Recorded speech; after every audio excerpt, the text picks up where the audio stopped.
안녕하세요. 이후외과 영상의학과 원장 홍주희입니다. 오늘 이 시간은 방사선 노출이 없이 인체해가 없는 유방 초음파 검사에 대해 말씀드리겠습니다. 먼저 유방 초음파 검사는 CT 또는 MRI 검사와 달리 그만의 몇 가지 특징이 있다는 점을 말씀드립니다. 먼저 초음파 장비입니다. 유방 초음파는 고해상도 초음파 기기에 7.5MHz 이상의 선형 탐촉자를 이용하여 유방 질환의 미세한 부분까지 진단하는 검사이므로 무엇보다도 고해상도 장비로 검사해야 정확한 검사가 이루어질 수 있습니다. 그 다음은 초음파 검사를 담당하는 선생님의 역할입니다.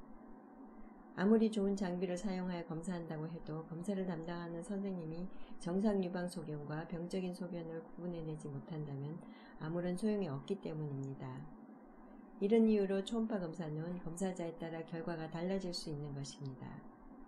끝으로 검사 결과의 해석입니다. 유방 초음파 검사 결과 유방에서 병변이 발견되었을 때 약물 치료를 할 것인지, 조직 검사를 할 것인지, 추적 검사를 할 것인지 또는 절제할 것인지 등등을 정확하게 판단해서 환자에게 권해야만 환자는 불안해하지 않게 되는 것입니다. 이를 위해서는 유방 초음파 검사에 대하여 풍부한 지식과 경험을 갖춘 유방 영상의학과 및 외과 세부 전문의의 진료가 필요하겠습니다. 두 번째 말씀드릴 내용은 초음파 검사의 역할입니다.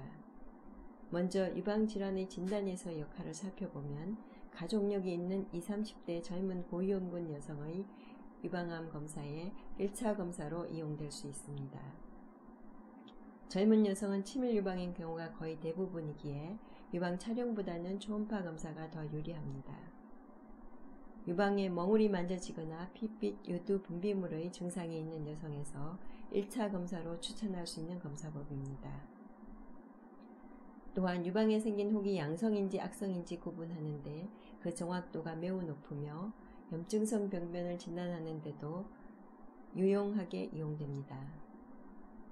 특히 우리나라 여성은 서구 여성들에 비해 유방 조직의 양이 많은 치밀 유방의 빈도가 높은데 이러한 경우는 유방 촬영에서는 잘 보이지 않는 숨어있는 작은 유방암을 발견하기 위해 유방암 검사의 1차 진단법인 유방 촬영술과 유방 초음파를 함께 시행하는 것이 권장되고 있습니다. 최근에는 보형물을 이용하여 유방 성형수술을 받는 경우도 점차 증가하고 있는데 보형물의 손상 여부를 확인하는 데도 아주 유용하게 이용되고 있습니다. 두 번째로 유방질환의 진단 및 치료의 중재적 역할입니다.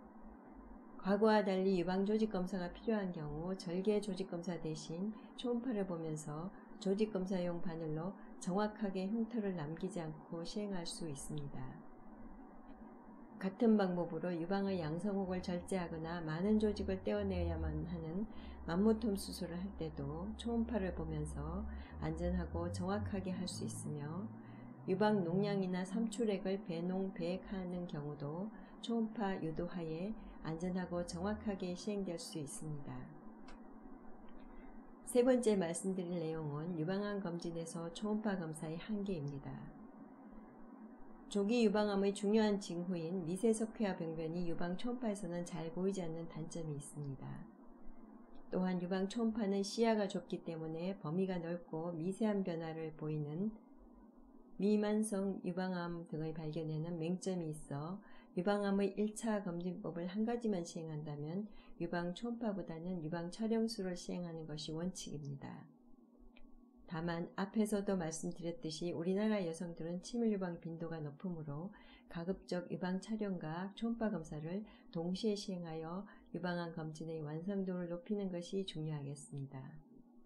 끝으로 초음파 검사는 식사, 생리주기 및 임신 여부와 관계없이 언제든지 받을 수 있으며 검사 시간은 대략 15분 내외입니다.